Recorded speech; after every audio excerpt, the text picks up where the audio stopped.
conhecimento maior do pessoal lá.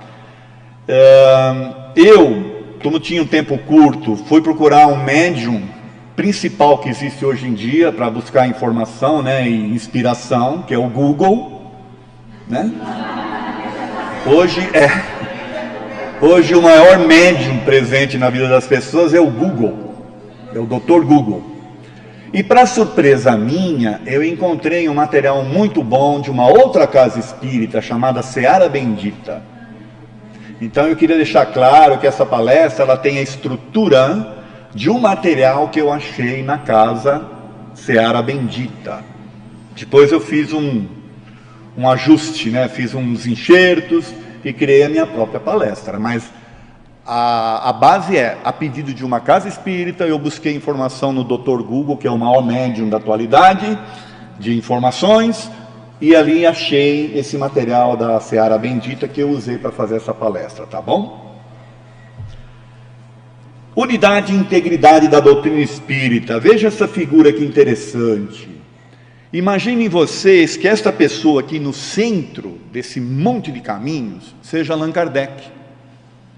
Imaginem ele ali recebendo um monte de informação vinda de médios diferentes, países diferentes, situações diferentes. E ele tendo todo um trabalho de reunir aquilo tudo que ele estava recebendo e criar uma doutrina que tivesse uma integridade, que tivesse uma unidade, para que ela não fosse tão, poderia dizer assim, tão ampla que pudesse causar discórdias. Ele tinha essa preocupação. E nós vamos ver ele dizer isso aqui, ó.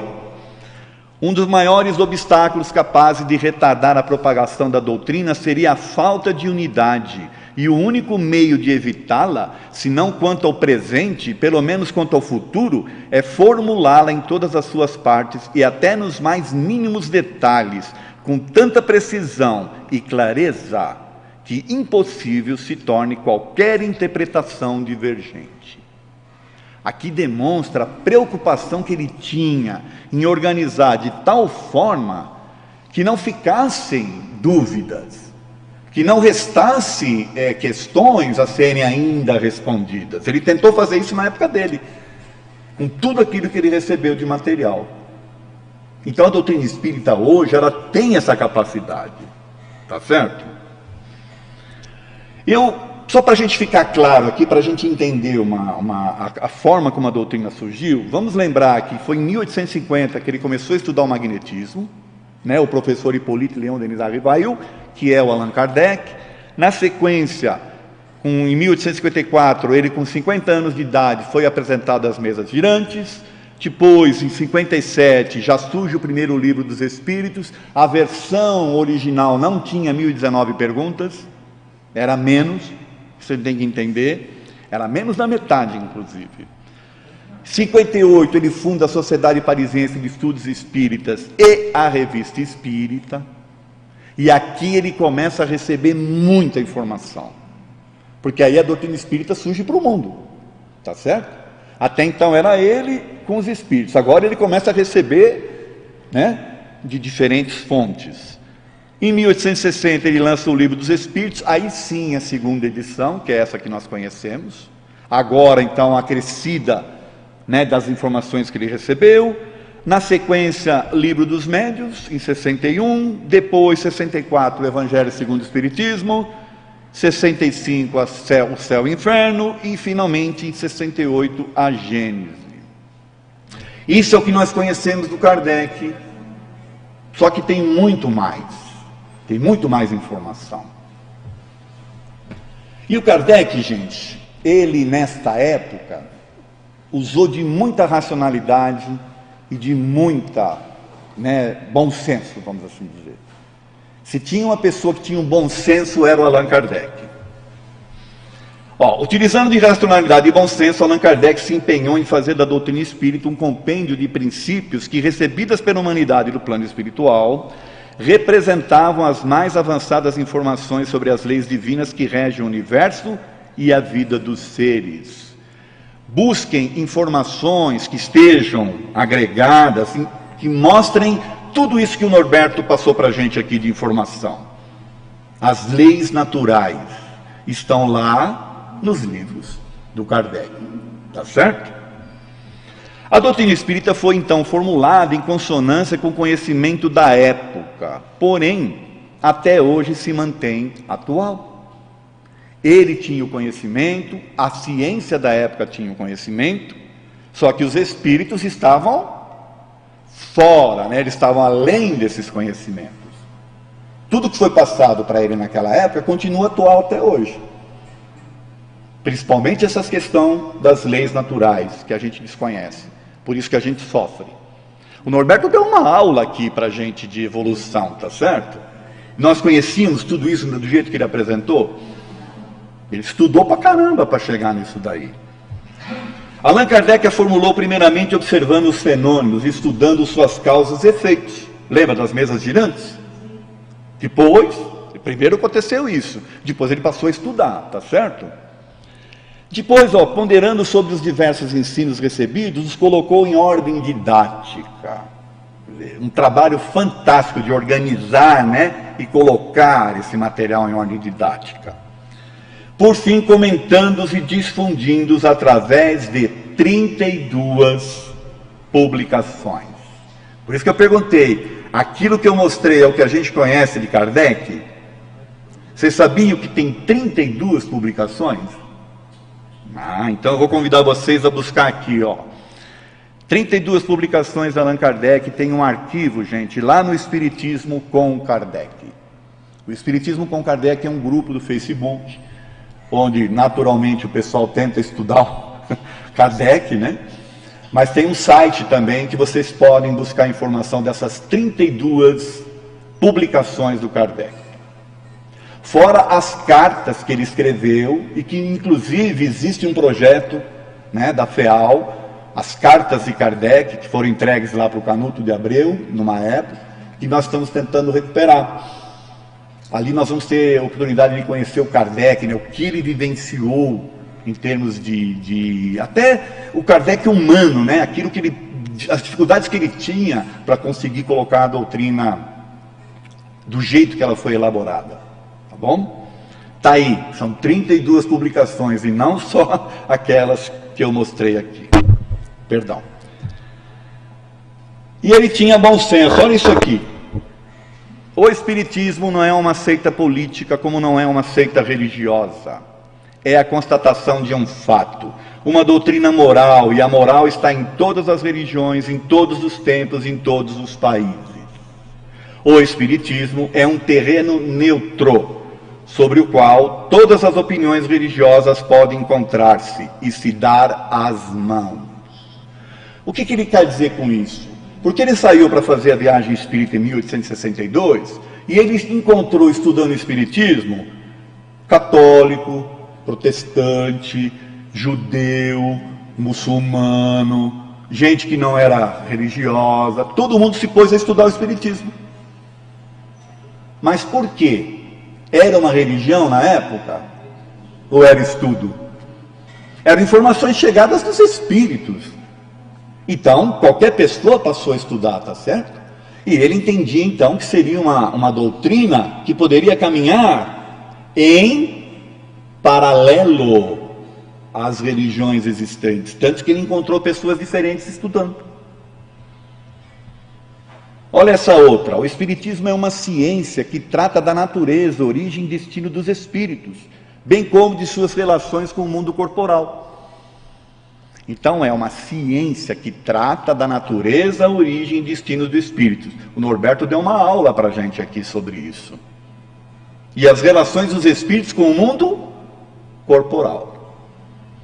Olha essa outra, o livre pensamento, na sua acepção mais ampla, significa livre exame, liberdade de consciência, fé raciocinada. Ele simboliza a emancipação intelectual, a independência moral, complemento da independência física.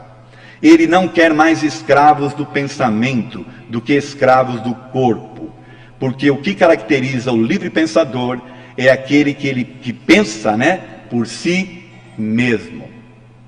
Mais para frente ainda coloca: nós não podemos criar máquinas de crer. O livre pensar faz a pessoa acreditar porque ela questiona, enquanto que uma máquina de crer é aquela máquina que simplesmente acredita por acreditar. Olha esta outra aqui: o Espiritismo não é, pois, uma religião. De outro modo teria seu culto, seus templos, seus ministros. Cada um, sem dúvida, pode se fazer uma religião de suas opiniões, interpretar a seu gosto as religiões conhecidas, mas daí a constituição de uma nova igreja à distância, e creio que seria imprudente dar-lhe a ideia. Kardec tinha de novo, ele tinha a ideia que o Espiritismo caminharia ao largo, e que as pessoas de diferentes religiões viriam estudá-lo. Não era, a intenção dele não era criar uma religião espírita. Tá certo? Isso a gente precisa entender, porque eu estou colocando ele mesmo falando aqui, tá bom? É a interpretação que a gente está fazendo das suas palavras. E como é que ele trabalhou, gente? Vocês conhecem uma coisa chamada controle universal dos ensinos dos espíritos? Já ouviram falar disso? Não ouviram falar? Então é importante saber. Espíritos. É o seguinte: eu estou recebendo informações de espíritos diferentes, por médios diferentes, locais diferentes, e essas informações elas têm que serem iguais. A partir do momento que eu tenho alguma coisa diferente, eu deixo separado, quer dizer, eu não vou ignorar, eu deixo separado para poder... Por quê? Porque aquela informação veio só de um espírito. Tá certo? Isso se chama controle universal dos ensinos dos espíritos. E olha o que ele fala aqui, ó. Uma só garantia séria existe para o ensino dos espíritos: a concordância que haja entre as revelações que eles façam espontaneamente, servindo-se de um grande número de médiuns, estranhos uns aos outros e em vários lugares. Então é a concordância que existe entre aquilo que eles estão trazendo. Essa verificação universal constitui uma garantia para a unidade futura do Espiritismo e anulará todas as teorias contraditórias. O que ele estava dizendo? Gente, lá na frente, para que vocês consigam, toda a informação que vier dos Espíritos, passem pelo controle universal, para garantir que não entrem ideias estranhas. Tá certo? Toda teoria e manifesta contradição com o bom senso, com uma lógica rigorosa e com dados positivos já adquiridos, deve ser rejeitada, por mais respeitável que seja o nome que traga como assinatura. Opa! Olha onde isso aqui está. No Evangelho segundo o Espiritismo, na introdução. Quem lê a introdução do Evangelho segundo o Espiritismo? Quase ninguém, vai direto, Mas olha o que ele fala aqui, eu vou ler novamente, para ficar claro. Toda teoria e manifesta contradição com o bom senso, com uma lógica rigorosa e com dados positivos já adquiridos, deve ser rejeitada, por mais respeitável que seja o nome que traga como assinatura. Ele já tinha esse cuidado lá atrás, porque ele já tinha sido ludibriado, por espíritos que se apresentavam com nomes pomposos, mas que de conteúdo não tinha nada. Eu pergunto para vocês, nós estamos preparados hoje para fazer isso aqui? Chegou uma mensagem do Bezerra, o que a gente faz? Replica, isso que é pior. Nem questiona, replica. É Bezerra. Certo?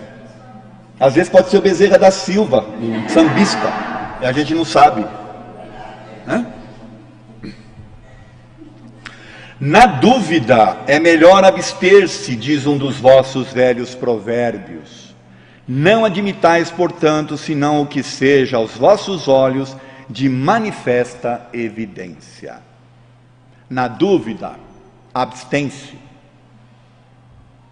Desde que uma opinião nova venha a ser expedida, por pouco que vos pareça duvidosa, fazei-a passar pelo crivo da razão e da lógica, e rejeitai de forma desassombrada o que a razão e o bom senso reprovarem. Agora aqui já é livro dos médiuns. E tem essa aqui que é fantástica. Melhor é repelir 10 verdades do que admitir uma única falsidade, uma só teoria errônea. Olha que interessante, ele preferia rejeitar 9 verdades do que aceitar uma mentira. Mas por que isso? Puxa, será que a gente precisa tomar tanto cuidado assim? O que vocês acham? Será que a gente tem que ter essa preocupação? O Norberto deixou claro aqui a questão da evolução, e o Celso também, ela vai depender muito de cada um de nós, daquilo que nós estamos trazendo para o nosso campo mental. Então a responsabilidade é nossa. Aí, está aí, ó, responsabilidade dos espíritas. Qual é? Vamos ver. É preciso ter em mente que nem todo médium é espírita, e nem todo espírito que se manifesta também o é. Vocês já pensaram sobre isso? Nem todo médium é espírita, e nem todo espírito que se manifesta, mesmo entre médiuns espíritas, é espírita. Porque o espiritismo é novo, a forma como ele foi organizado é nova. Tá certo? Também é preciso ter em mente que a maioria dos espíritas chegam à doutrina trazendo uma série de conceitos, preconceitos, costumes, crenças e condicionamentos adquiridos nos usos e costumes e nas religiões tradicionais anteriormente professadas. Então, se eu estava habituado a determinados rituais e nessa doutrina nova não tem, ela se torna muito xoxa, entendeu? O que tem de espírita querendo casar com véu e grinalda e quer que o presidente do centro faça o casamento? Ora, o que tem uma coisa a ver com a outra? O espiritismo tem casamento? Não tem. Mas que doutrininha xoxa é essa? Gente, usos e costumes, e você está diante agora de uma nova ideia. Se você quer se transformar, você precisa deixar os usos e costumes para trás. Tá certo? Em respeito ao trabalho dos espíritos superiores, ao próprio Allan Kardec, todo espírita sério precisa estudar, se conscientizar e estar bem preparado para fazer a necessária análise de tudo e atuar corretamente no movimento espírita, questionando e aceitando o que for bom, como também recusando o que não for condizente ou ainda contraditório com a codificação espírita. Aí a questão, mas a doutrina espírita não é progressista? Você está falando aí que ela já foi elaborada e que ainda se mantém atual, mas ela não é progressista, ela não evolui? O que vocês acham? Evolui ou não? Evolui. Então vamos ver. É o Kardec falando aqui. O terceiro ponto, enfim, é inerente ao caráter essencialmente progressivo da doutrina. Pelo fato dela não se embalar em sonhos irrealizáveis, não se segue que se imobilize no presente. Apoiada tão só nas leis da natureza, não pode variar mais do que estas leis. Mas se uma nova lei for descoberta, tem ela que se pôr de acordo com essa lei. Não lhe cabe fechar a porta a nenhum progresso sob pena de suicidar-se, ou seja, de se suicidar. Ou a doutrina vai caminhar então de acordo com o conhecimento, ou ela vai se suicidar. Porém, eu pergunto para vocês, surgiu uma nova lei que é desconhecida do ser humano? Até agora não. Mas não tem essa física quântica agora, não tem o negócio da divisão.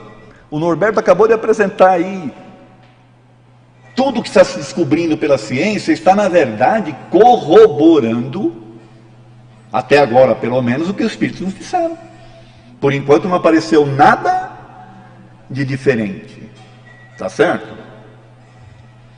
Assimilando todas as ideias reconhecidamente justas de qualquer ordem que sejam, físicas ou metafísicas, ela jamais será ultrapassada, constituindo isso uma das principais garantias de sua perpetuidade. Era a preocupação que ele tinha, tá bom? Realmente, gente, a doutrina espírita possui um caráter progressivo. Assim sendo, poderão sim ser incorporadas ao espiritismo novas revelações espirituais e novos conhecimentos que a ciência moderna venha a desvendar e revelar. Não há problema nenhum. Podemos sim absorver, trazer para dentro do conhecimento e crescer a doutrina nesse entendimento. Porém, é necessário algumas coisas. Porém, esses novos conhecimentos ou informações devem antes passar pelo crivo da razão e, quando possível, também da experimentação, aliado a um conjunto de informações que, de preferência, não se originem em um único espírito, ou ainda de vários espíritos de um único médium. Temos que analisar tudo. Podemos aceitar? Sim, mas vamos passar pelo controle universal dos ensinos dos espíritos. Eu vou falar um pouco para vocês do que é a doutrina espírita e o movimento espírita. A doutrina espírita é a clássica codificação elaborada pelos espíritos superiores organizada por Allan Kardec. Já o chamado movimento espírita é o que os espíritas, aqueles adeptos do espiritismo, realizam em nome dessa doutrina. E aí eu pergunto para vocês, doutrina espírita e movimento espírita são hoje em dia a mesma coisa? Infelizmente não. Nesse sentido, é preciso ter em mente que depois de Kardec não existe alguém, seja médium, espírito ou organização, que possa falar em nome da doutrina espírita como seu representante oficial. Vocês acham que eu estou exagerando quando eu falo isso? Puxa, mas tem uma organização, ela pode falar em nome da doutrina? O que vocês acham? Tem o médium X, famosíssimo, ele pode falar em nome da doutrina? Bom. Por ser a doutrina do livre pensar, qualquer manifestação escrita ou oral, emitida por dirigentes, médios ou federativas, que não tenham como base a codificação, devem ser levadas em conta como interpretações adaptadas ou ainda opiniões conceituais sobre os princípios do espiritismo. Então eu li lá, eu estudei aquilo e eu interpretei desse jeito e eu passo. Significa que aquilo é a verdade? Ou é a minha opinião? Se você pega livros dos espíritos com traduções diferentes, você vai ver que existem interpretações diferentes. Por quê? O tradutor tem uma forma de entender aquilo, e ele vai passar do jeito que ele entendeu. Significa que aquilo é a realidade? Talvez não. Talvez a gente tivesse que entender o francês para poder ter ela com a clareza absoluta. Quinta-feira mesmo passada, num programa falando sobre a questão das mulheres, tem questões inteiras nos livros dos Espíritos, a partir da 817, falando da igualdade do direito da mulher. E indiferente a questão 822, tem interpretação diferentes, de um livro para outro. Tá certo? Eu pergunto para vocês, foram os Espíritos que escreveram de forma diferente, ou é a pessoa que traduziu que colocou de forma diferente? Então, infelizmente no Brasil, devido à falta de estudo da codificação, o chamado movimento espírita, que é recheado de médios e editoras com interesses comerciais, e eu não vou me sentir mal de falar isso, tem sim interesses comerciais, apresenta muitas falhas, deturpações, rituais e enxertos indevidos, tanto nas ideias como nas práticas espíritas. Vou passar uns números para vocês aqui, Atualmente, o mercado editorial espírita conta com mais de 8.407 livros editados, por aproximadamente 181 editoras e 1.691 médiuns diferentes. Destes, 3.183 livros foram ditados por 712 espíritos a 434 médiuns. Isso aqui não é dados meus, é de uma pesquisa feita pelo Ivan Franzolin e é de 2017. Quer dizer que isso aqui já aumentou. 8.407 livros. Pergunto para vocês, como manter nesse cenário a unidade da codificação, preconizada por Kardec, e o controle universal dos ensinos dos espíritos? Como é que a gente faz no universo de tantos livros assim? O que vocês acham? Somente com o estudo sério da base doutrinária organizada por Allan Kardec, para adquirir a capacidade de raciocínio, para discernir entre o joio e o trigo, e aprender a separar o que de fato é doutrinário das opiniões pessoais de médiuns e espíritos, ou ainda organizações. Gente, vocês não vão acreditar, mas há relatos de mudanças do que foi de fato psicografado para atender o interesse de quem está editando. Bom. Oi? Tem que usar o bom senso. É importante também considerar e conhecer o momento histórico da chegada e instalação do Espiritismo no Brasil. Mas isso nós vamos falar um pouquinho mais para frente. Quando o Espiritismo chegou, o momento histórico é importante a gente entender. Mas eu vou falar mais para frente, tá bom? São poucas as editoras que mantêm um corpo doutrinário para avaliar as obras psicografadas antes de lançá-las. E, na realidade, muitas não o fazem, o que contribui para pôr a perder a base doutrinária calcada no raciocínio e no bom senso, originando confusão e a implantação de crendices e superstições. Quando você vê um espírita falando, nós estamos aqui para pagar, aonde está escrito isso na codificação? O Norberto, com a aula que ele deu aqui, nós estamos aqui para pagar? Ou estamos aqui para evoluir? Da onde vem essa ideia de que estamos aqui para pagar? Se não das crendices. Karma é uma palavra que não tem na codificação. Não existe essa palavra na codificação. E nós usamos. Mas por quê? Esse cenário também contribui para a criação de um ambiente em que se aceita de tudo, principalmente o servilismo cego e o religionismo infato, calcado em ideias de pecados e resgates, assim como também a anuência da existência do maravilhoso e sobrenatural, além de práticas as mais estranhas. Bom, aí é para vocês entenderem. Práticas estranhas, o maravilhoso e o sobrenatural que foi desmistificado nos livros, principalmente no livro dos médiuns, começa a ganhar de novo corpo, no meio espírita, mas é desmistificado. Falta estudar, tá certo? A falta de estudo na base doutrinária elaborada por Allan Kardec contribui também para a ascensão de gurus e pseudo-sábios que, sem nenhum pudor, se colocam como baluartes do espiritismo, emitindo sua opinião para todo tipo de assunto, sem deixar claro que se trata de seu conceito particular, adquirido da sua interpretação da doutrina, e não do espiritismo em si. Infelizmente, o que está acontecendo? Surgiu um assunto do homossexual que brigou com não sei quem. Vamos consultar o médium X para saber o que ele fala. Como se aquilo fosse a doutrina falando. É a opinião do médium, baseado no conceito que ele tem da doutrina. Mas a gente interpreta aquilo como sendo doutrina. Entenderam? Eu falei essa questão aí porque está acontecendo agora, tá? Mas tem outras coisas mais. Tá certo? Vamos ver o que o Bezerra fala. Aí, bem, o Bezerra se manifesta lá por um médium. Aliás, o Bezerra, a gente se manifesta por tantos médiums.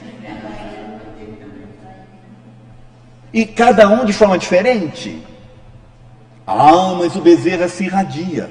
Bom, cada um com a sua crença, tá certo?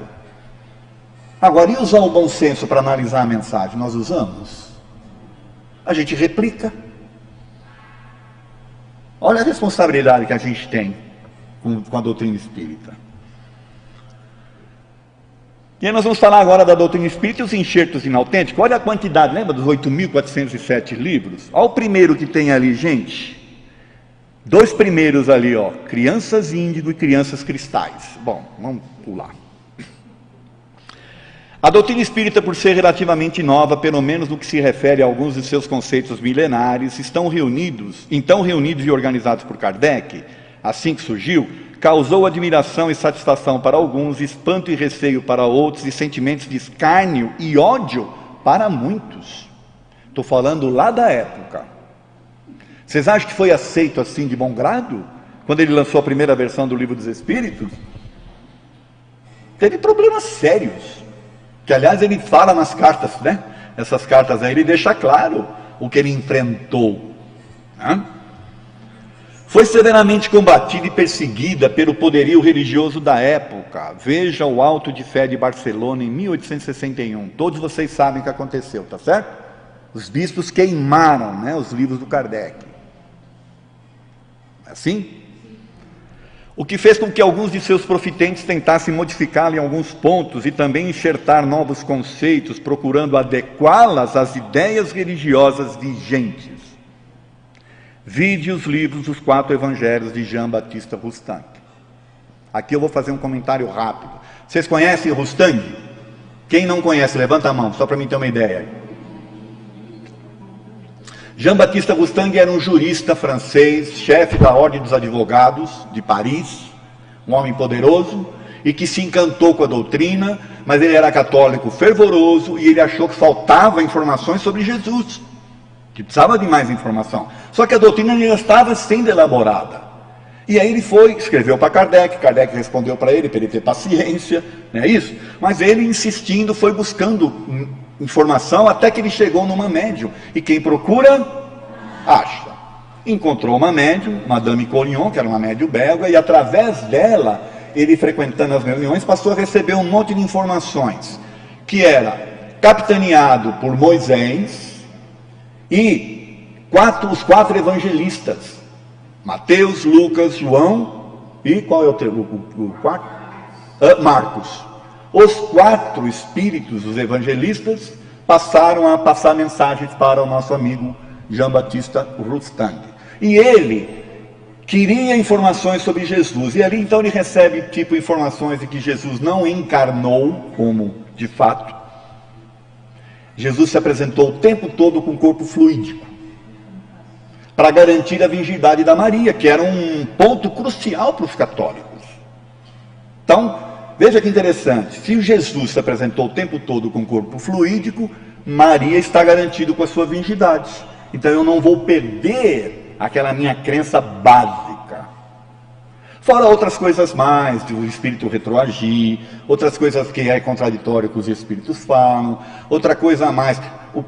Uma vez que você vai adquirindo, né, evolução, você retroage? Será que é possível você virar um quark novamente? O que você acha, Norberto? Uma vez que você adquiriu, né? Outras coisas mais, ele falava que achava que a doutrina tinha que ficar embaixo do Papa, e por aí afora. Bom, esse homem produziu os 4 evangelhos. E sabe qual é o subtítulo do livro? A revelação da revelação. Então, a doutrina estava surgindo, e aí então surge agora a revelação da revelação. Kardec simplesmente ignorou, mas o homem gastou todo o dinheiro que tinha, toda a fortuna, porque ele estava fascinado, toda a fortuna, e produziu os livros. Bom, isso fez então com que Kardec questionasse os espíritos a respeito questionasse sobre essa questão dos enxertos, tá bom, gente, que iam surgindo, das ideias que iam surgindo. Porque lembra que ele recebia coisas dos diferentes, né, países? Olha a pergunta. As doutrinas errôneas que certos espíritos podem ensinar não têm por efeito retardar o progresso da verdadeira ciência? Está lá no livro dos médiuns, tá? Desejais tudo obter sem trabalho? Sabei, pois, que não há campo onde não cresçam as ervas más, cuja extirpação cabe ao lavrador. Essas doutrinas errôneas são uma consequência da inferioridade do vosso mundo. Se os seres fossem perfeitos, só aceitariam o que é verdadeiro. Então existe por quê? Porque ainda existem pessoas necessitando desse tipo de informação, ou de ideia. Mas eles seguem aqui, ó. Os erros são como as pedras falsas, que só um olhar experiente pode distinguir. Precisais, portanto, de um aprendizado para distinguir do verdadeiro do falso. Pois bem, as falsas doutrinas têm a utilidade de vos exercitarem em fazerdes a distinção entre o erro e a verdade. E aqui é um parênteses meu, ó. É então saudável o questionamento constante. Porque se existem doutrinas falsas inseridas, como é que eu sei se ela é falsa ou não? Aceitando de tudo? Ou questionando? Questionando. Bom, ainda ele segue aqui, ó. Se adotam o erro, é que não estão bastante adiantados para compreender a verdade. O movimento espírita no Brasil, agora a coisa vai esquentar um pouquinho. Infelizmente, o movimento espírita no Brasil não seguiu desde o início os conselhos dos espíritos superiores e o controle universal dos ensinos dos espíritos propostos por Kardec. Devido ao momento histórico do início do espiritismo no Brasil, os primeiros espíritas tinham crenças católicas muito fortes e enraizadas. Afinal, a igreja exercia forte influência no comando do Estado. Precisa lembrar disso. Era império ainda e a igreja exercia um comando forte. Até hoje, a maioria dos feriados que nós temos são feriados o quê? Por quê?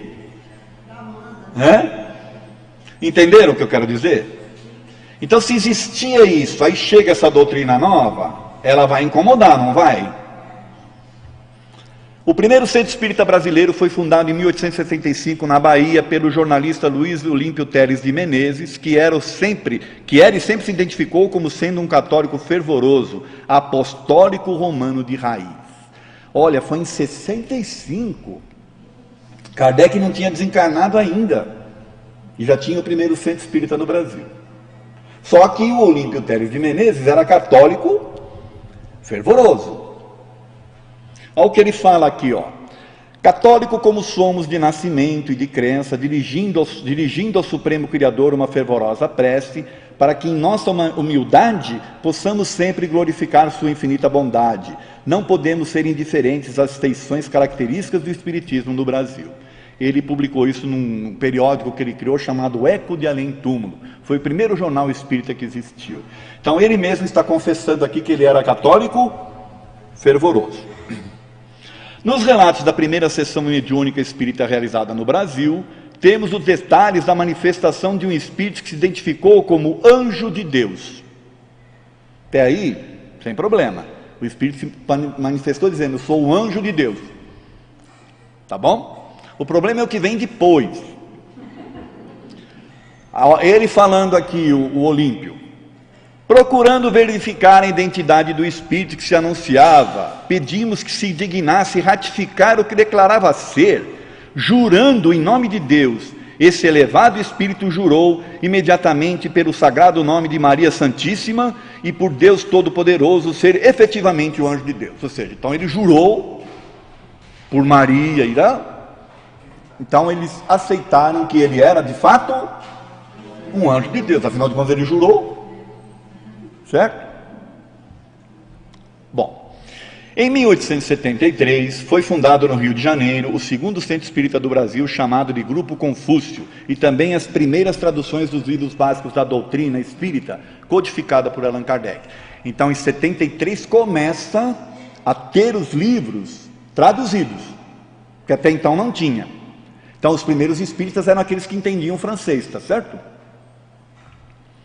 Foi nesse centro espírita que houve a manifestação de outro, e aí eu pus entre parênteses aqui, ou o mesmo espírito, identificando-se como Anjo Ismael e apresentando-se como protetor do espiritismo no Brasil. Isso ocasionou a ruptura e divisão do grupo entre os chamados religiosos ou místicos e os então chamados por esses de científicos. Veja, esse segundo grupo que passou a fazer as traduções dos livros recebeu esse Anjo Ismael.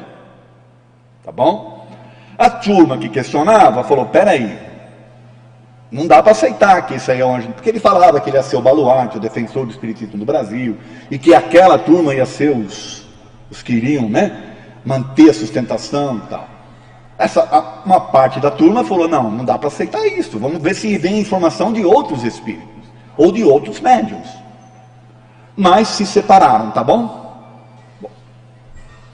Em 1883 foi traduzida a obra de Jean. Aqui começa o problema, gente. Lembra do Rustang? 1883 foi traduzida a obra de Jean Batista Rustang, Os Quatro Evangelhos, pelo Major Everton Quadros, e aí acirram-se as divergências entre místicos e científicos, criando uma grande divisão no movimento espírita. A turma que aceitava as obras do Rustang e a turma que não aceitava. A turma que questionava e a turma que eram máquinas de crer, segundo Kardec. Depois da separação do grupo Confúcio, os chamados místicos fundaram a Sociedade de Estudos Espíritas Deus, Cristo e Caridade, que contava com uma programação religiosa evangélica, onde além de Allan Kardec, estudavam as obras de Rustang e efetuavam atendimentos à população mais carente. Então aqui começa uma coisa interessante. O espiritismo era primeiro de pessoas cultas, que tinham acesso aos livros. Depois começou as traduções, mas nem todo mundo tinha condições de comprar os livros. Eu passo a atender o público e aí eu passo a criar as palestras. Então as palestras surgem daqui. É a interpretação de alguém que leu que passa para os demais, vocês entenderam? E mais a assistência. Com isso eu vou crescendo o movimento. Só que agora, não do estudo em si, mas pela interpretação, é alguém passando. Tá certo? Foi deste grupo que surgiu então em 1884 a Federação Espírita Brasileira, a FEB, que por sua própria conta se intitula a Casa Máter do Espiritismo no Brasil, sem ser reconhecida por várias outras federativas estaduais. Então, para deixar claro, a FEB surge desse grupo. E ela defendeu durante muito tempo, com unhas e dentes, inclusive constando em estatuto, a obrigatoriedade de estudo dos livros de Rustang. Bom, está aí. Criou-se um grande problema. Está em estatuto até hoje. Tá bom? Tentaram tirar agora aí tiveram que fazer, né? Oi? Tentaram tirar, mas uma pessoa entrou com um mandato de segurança e não deixou tirar. Tem que deixar lá o negócio, que tem que estudar Rustang, entendeu? Como se fosse a revelação da revelação. Bom, a partir da criação da FEB e seu poderio econômico, porque ela tem um parque gráfico enorme, o Espiritismo no Brasil passou a receber uma larga escala, uma grande influência católica em muitos enxertos doutrinários, uns inclusive em desacordo com a própria base doutrinária original, chegando a desfigurá-la em alguns aspectos a saber. Eu vou colocar os aspectos aqui, as coisas que eu observo.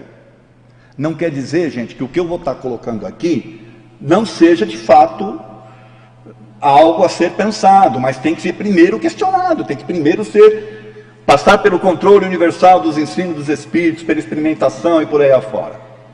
Alguns são conceituais, outros são que se contêm lá em alguns livros básicos, alguns livros editados, tá bom? Não nos básicos, mas livros adjacentes editados. Primeiro deles é esse aqui, um Deus punitivo pela reencarnação. Deus pune. Mas você lê alguns livros se apresenta dessa forma. Pecados e culpas. Nós temos que carregar pecados e culpas, mas em alguns livros tem. Luta da luz contra as trevas. Como se as trevas fosse algo ruim, o universo é escuro. Não é, Norberto? Ou eu estou falando besteira? O universo é escuro. Então Deus é escuro.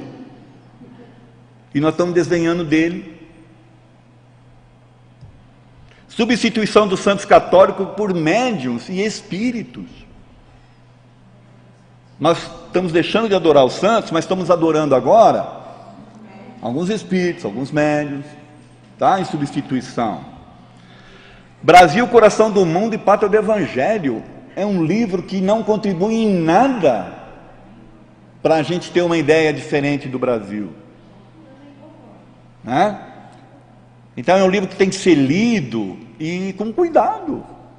Mas a gente vê o Brasil, é o coração do mundo, a gente vê médiuns defendendo isso, tá certo? Sem passar pelo crivo da razão. Sabe por quê? Porque o anjo Ismael falou que aqui ia ser a terra do Evangelho e que ele seria o protetor, entendeu? Culto a Maria. Aqui as mulheres vão ficar meio bravas comigo, mas vamos lá. Culto a Maria. O que Maria tem a ver com o Espiritismo? Os Espíritos falam alguma vez em Maria nas obras básicas? E aí a gente tem o culto a Maria, tem livros que falam em servos de Maria, espíritos que são servos de Maria, lá no plano espiritual, como se ela precisasse de servos. Outros falam em lanceiros de Maria. O que isso tem a ver com doutrina espírita? Isso é uma informação, gente, nova, que a gente tem que usar do raciocínio. Almas gêmeas. Meu Deus, tem alma gêmea, Norberto, no que você estudou? O quark que junta com outro quark fêmea, que vira almas. É isso? O umbral e vale dos suicidas. O umbral é a história lá de um determinado espírito, e vale dos suicidas também é a história daquele determinado espírito. Tem nada a ver com a realidade, porque tem outros espíritos que falam outras coisas. Existência de animais no plano espiritual é uma coisa para se questionar. Ovoides e segunda morte, que é uma retroação do espírito, nós precisamos pensar nisso, se é real ou não. Cidades organizadas com muros protetores. Se os espíritos têm vibração diferente, eles não conseguem chegar naquele tipo de vibração, para que eu preciso de um muro? É para pensar. Alimentação no plano espiritual. Eu preciso comer no plano espiritual. Veículos para locomoção de espíritos, quando a gente sabe que o espírito se locomove pelo pensamento. Órgãos no perispírito similares aos do físico. Então, eu fico imaginando se o espírito, perispírito, então você tem que ter o perispírito feminino, porque tem que ter um útero. Tá certo? E o perispírito masculino que não tem um útero. Mas aí querem colocar órgãos no perispírito. É para pensar. Os espíritos não falaram sobre isso. Casamento e casais no plano espiritual, né? Moeda pecuniária no plano espiritual, o tal do bônus horas. A gente brinca muito sobre isso, né? Os trabalhadores, vamos lá, que nós vamos ganhar bônus horas e tal. Mas eu me pergunto, para quê? Olha isso aqui, compra de tickets para ingressar em eventos. Então, peraí, eu estou lá no plano espiritual, aí eu ganhei bônus horas porque eu fiz uma coisa, eu quero ver um espetáculo teatral, eu vou e compro tickets com meu bônus horas. O que o cara que recebeu o meu bônus horas para vender o ticket vai fazer com aquilo? Vocês pararam para pensar? E as crianças índigo e crianças cristal? Tem médios aí defendendo, escrevendo livros sobre o tema. Gente, qualquer coisa, análise que a gente faça um pouco mais profunda sobre isso aqui, não faz sentido. O quê? Não. E a cristã ainda é pior, porque são crianças que nascem, né, com uma capacidade intelectiva e a moral muito baixa, porque elas fazem uso das pessoas, elas, né? Dá licença. Tudo bem, gente? Eu não estou aqui vaticinando, é só para a gente raciocinar. Olha isso aqui. Chico Xavier, um dos maiores médiuns que a gente tem conhecimento, certo? Que, aliás, deixou claro que ele não tinha muito conhecimento de espiritismo. Ele era um médium. Mas olha o que ele escreveu aqui nesse livro. Chico pede licença, ó. Médium Zé Pavão. Morreu Zé Pavão, médium obsedado. Seu velho obsessor sempre lhe dizia: Allan Kardec já está superado. Olha que interessante. Ao ler o Evangelho, isso é mania. Você, Pavão, nasceu iluminado, e eu sou sábio hindu, seu grande guia. Apontemos ao mundo que está errado. Vocês estão percebendo aí Abaixo o meu pavão a velharia, e Zé Pavão jogou Kardec fora. E assim foi indo até que veio a hora. Um dia, quando estava em alta escada, o obsessor, na verdade um botocudo, aplicou-lhe feroz um bom cascudo, e Zé Pavão morreu de cabeçada. Isso aqui é do espírito Cornélio Pires. O que o Cornélio Pires está alertando aqui, gente? Jogou Kardec fora. Quando você joga Kardec fora, você fica aberto a receber qualquer coisa.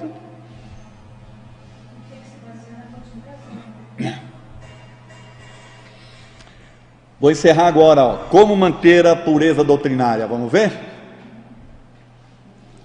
Conhecendo e divulgando corretamente o Espiritismo, estudando livros básicos para entender os seus princípios fundamentais, não aceitar tudo de pronto, raciocinar, questionar, ler, ouvir, trocar ideias. Trocar ideias é a melhor forma. Olha, eu entendi isso, o que você entendeu? Considerar as informações e mensagens de livros adjacentes com o crivo da razão, da verdade, da utilidade e da bondade. As três peneiras de Sócrates, na verdade. Que são livros adjacentes? 8.400 livros que estão presentes na codificação. Não na codificação do Espiritismo no Brasil. Se questionar sem cobranças excessivas e sempre se perguntar. Isso aqui a gente tem que se perguntar, hein? Se questionar sem cobrança excessiva e se questionar. Eu me conheço bem, me aceito como sou. Eu conheço bem a doutrina espírita, sei dos seus princípios fundamentais. Por que a conheci e o que eu estou fazendo pela doutrina? Vocês já se perguntaram isso? Por que vocês conheceram a doutrina? E já se perguntaram, o que eu estou fazendo por ela? O que eu estou fazendo pelo centro espírita a qual estou momentaneamente vinculado? Já se perguntaram? Os dirigentes espíritas do centro que frequento me permitem o estudo e o questionamento, inclusive das suas ideias e práticas espíritas? O movimento espírita, infelizmente, cresceu baseado nos dirigentes, que eram eles que transmitiam a doutrina da forma como eles entendiam, e não havia questionamento. Aqui no Manuel Bento vocês podem questionar, tá? À vontade. Não vai para a sua sessão? Não. Eu tomo cuidado para não divulgar e replicar informações doutrinárias não confirmadas na base. Então, olha só, antes de eu fazer qualquer coisa, vamos confirmar se está lá. Está certo? Tudo que se pregue, divulgue, pratique contrário aos princípios da doutrina espírita é responsabilidade direta de quem escreve, quem ensina. quem dirige casas espíritas, de quem comanda sessões mediúnicas e de quem psicografa. Tá bom? Conclusão, e nós vamos concluir com Kardec, tá bom? Eis uma recomendação feita de forma incessante pelos bons espíritos. Dizem eles: Deus não vos deu o raciocínio sem propósito, servi-vos dele a fim de saber o que estáis fazendo. Oh, meu Deus! Olha, os espíritos falando, vocês não têm raciocínio de propósito. Servi-vos dele a fim de saber o que estáis fazendo. Os maus espíritos temem o exame. Dizem eles: aceitai nossas palavras e não as julgueis. Se tivessem consciência de estar com a verdade, não temeriam a luz. Então qualquer mentor, qualquer espírito que manifeste, você tem que questionar ele. Porque se ele não teme a verdade, ele não tem vergonha, não tem medo nenhum de responder, entendeu? Ou de ser questionado. Quem teme a verdade, ou quem teme ser questionado, é o espírito inferior, que quer enganar. Então, gente, ao espírita questionar é permitido, tá bom? E mais, na verdade, ao espírita questionar é necessário. Se você quer de fato se desenvolver na doutrina e não ser uma máquina de crer, questione. Finalizando, fé inabalável só é somente aquela que pode encarar a razão face a face em todas as épocas da humanidade. Obrigado então pela atenção de vocês.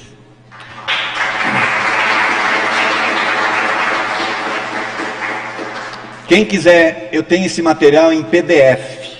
Depois, quem quiser, mande um e-mail para mim, que eu mando de volta. Edson.abreu. A palestra vai para o YouTube, né? Vai para o YouTube, né? Já está disponível no YouTube, lá na TV Web Luz. Gente, obrigado. Quem quiser o PDF, me peça que eu mando. Edson.abreu